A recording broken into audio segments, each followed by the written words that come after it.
በስመ አብ ወወልድ ወመንፈስ ቅዱስ አሐዱ አምላክ አመስራ ወሰሚ ለጥቅምት በዛቲ ዕለት ኮነ ሰማዕተ ቅዱስ ወንጌላዊ ሉቃስ ጠቢብ ወማእምር። አንድ አምላክ በሚሆን በአብ በወልድ በመንፈስ ቅዱስ ስም ጥቅምት 22 በዚች ቀን ብልህ ጥበበኛ የሆነ ቅዱስ ወንጌላዊ ሉቃስ በሰማዕትነት አረፈ።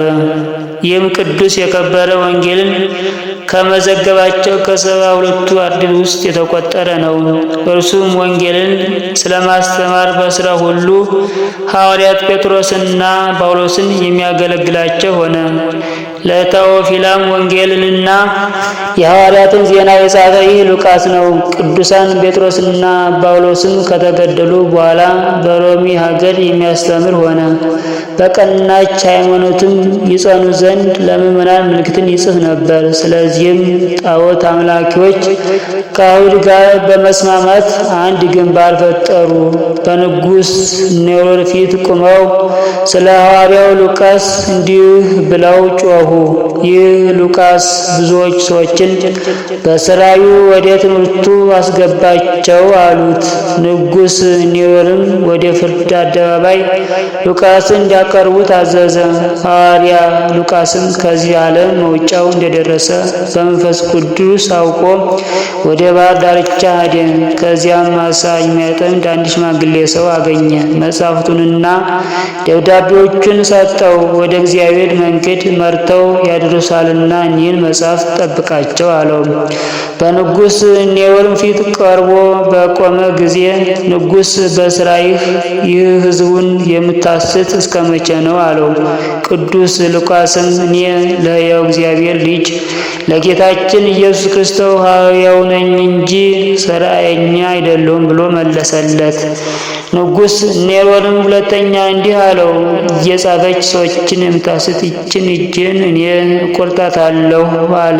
ይህንን ብሎ የቀኝ እጁን እንዲቆርጡ አዘዘ።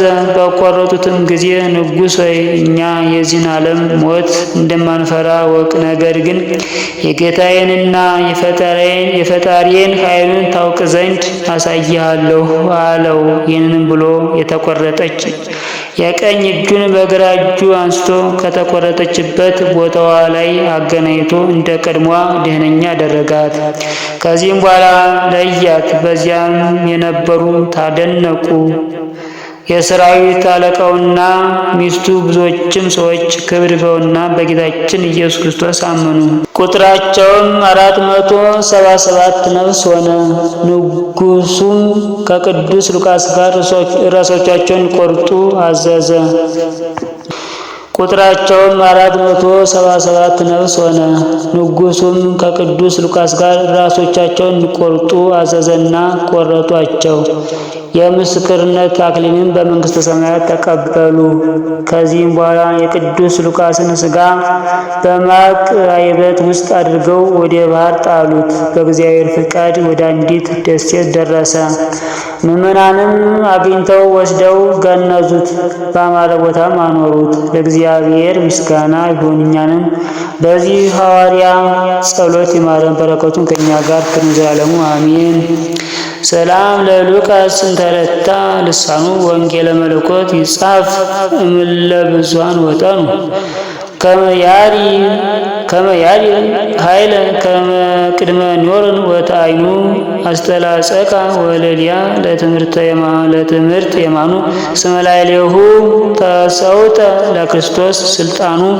ሰላም ለክሙ ማህበራነ ሉቃስ አው 40 ምት 77 እደው ምቱራን በሰይፍ አምሳለ እፀው ወሲላስ ሰላም አረጋዊ ልብው መጻሕፍቲሁ ዛቀበ ኩሉ ምንስው ለአምላክነ ሃሌሉያ ለእግዚአብሔር በሰማይ በምድር በሰማይ በምድር በሰማይ በምድር